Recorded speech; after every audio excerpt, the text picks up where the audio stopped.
बिस्मिल्लाहिर्रहमानिर्रहीम। अस्सलाम वालेकुम बच्चों, उम्मीद है आप लोग खैरियत से होंगे। आज क्लास 9 की फ़िज़िक्स का चैप्टर 4 का टर्निंग इफेक्ट ऑफ फोर्स का एक छोटा सा टॉपिक आपके सामने डिस्कस करूँगी और वो है ट्रिग्नोमेट्रिक रेशियोज़ ऑफ वैल्यूज़। ठीक है, अभी ट्रिग्नोमेट्रिक रेशियोज़ जो हम पिछली वीडियोज़ में बात करते आ रहे हैं वो कौन से हैं?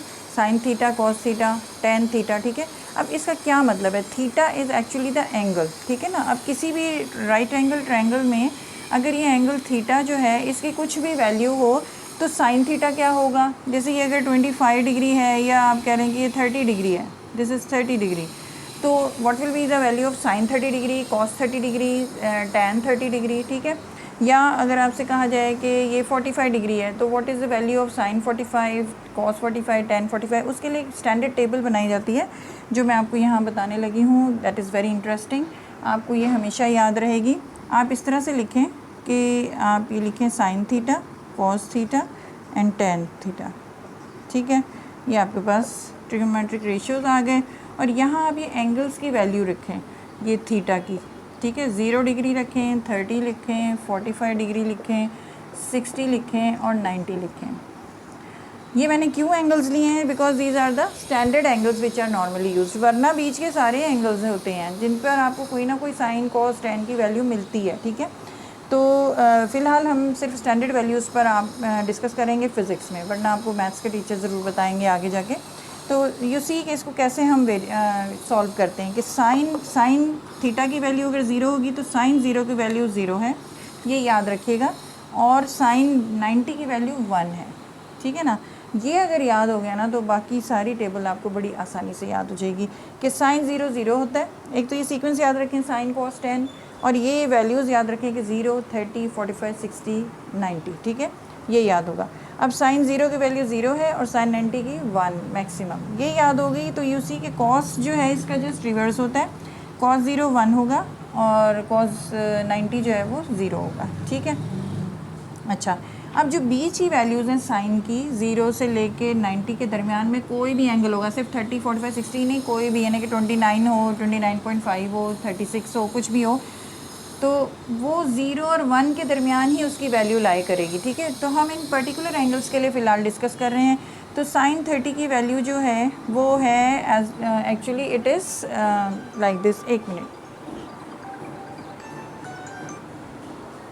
यू सी के साइन 30 की वैल्यू हम लिखते हैं इट इज़ 0.5। ठीक है, then we come to 0.707, then 0.866। ये याद रखिएगा, ये याद रखने वाली वैल्यूज़ हैं जो आपके पास फ़िज़िक्स में डेसिमल्स में दी हुई है। ठीक है, अब इसका रिवर्स चला लें कॉस को, तो ये जो वैल्यू देखें 1 से 0 तक जा रहे हैं ना, तो 1 से लेस जो है वो 0.866 है, फिर 0.707 है, 0.5 है, ये आ गई वैल्यूज़ इसकी। ठीक है, और तो वी सी दैट यहाँ हमें एक और बात पता चलती है कि साइन 45 की वैल्यू 0.707 है और कॉस 45 की भी वैल्यू 0.707 है। ठीक है, तो हमें यहाँ पूछ सकते हैं कि for which angle of sine and cos, for which angle sine and cos are same. ठीक है, तो वो हम बताएंगे कि 45 डिग्री के लिए। अच्छा, अब टेन क्या होता है? यू सी टेन थीटा जो है ना, इसका एक फॉर्मूला है, वो आपने याद रखना है कि it is sine theta over cos theta. ठीक है, साइन बाई कॉस। तो ये जो हमने साइन और कॉस लिखा है, इनको आप डिवाइड कर देंगे ना तो आपको ये वैल्यूज़ मिल जाएंगी। ठीक है, जैसे 0/1 क्या होता है? 0 ही होगा, और 1/0 क्या होता है? इन्फिनिटी होता है, या कह लें अनडिफाइंड है।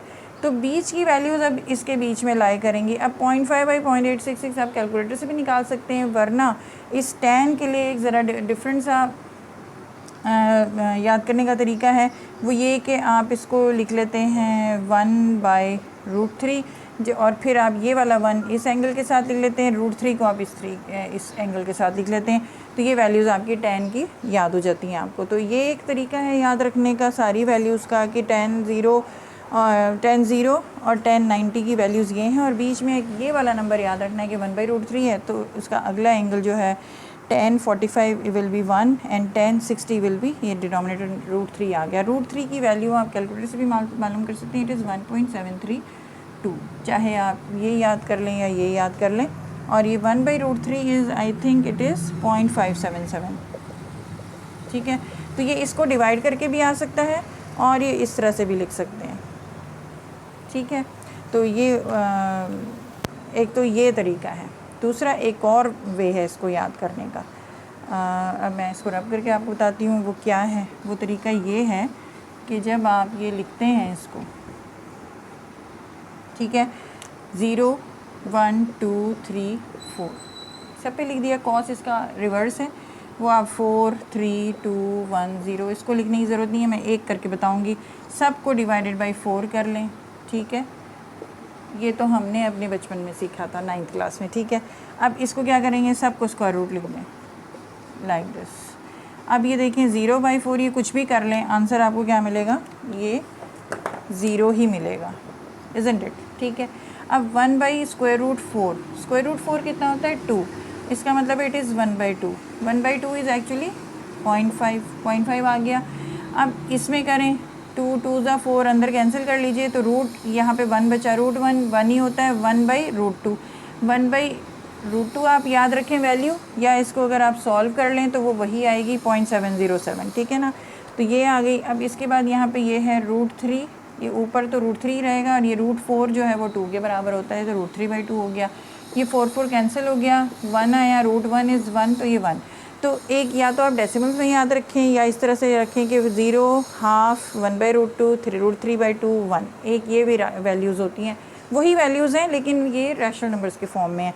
तो इसका जस्ट रिवर्स आप कह लो कि यही कुछ इसमें करना है, तो ये करने की ज़रूरत नहीं है। आपके पास जब वैल्यूज़ आ ही गई हैं तो ये आपको पता है कि ये 1 है और ये 0 है, ठीक है। यहाँ पर ये वाली वैल्यू आएगी √3/2, यहाँ पे ये वाली आएगी 1/√2 और यहाँ पे ये आएगी हाफ और फिर ये 0, ठीक है। tan का वही तरीका है कि tan 0 is sin by cos, तो ये 0 है, ये इन्फिनिटी है और ये आपके पास 1/√3 है, 1 एंड √3, ये डिनोमिनेटर इधर आ गया, ठीक है।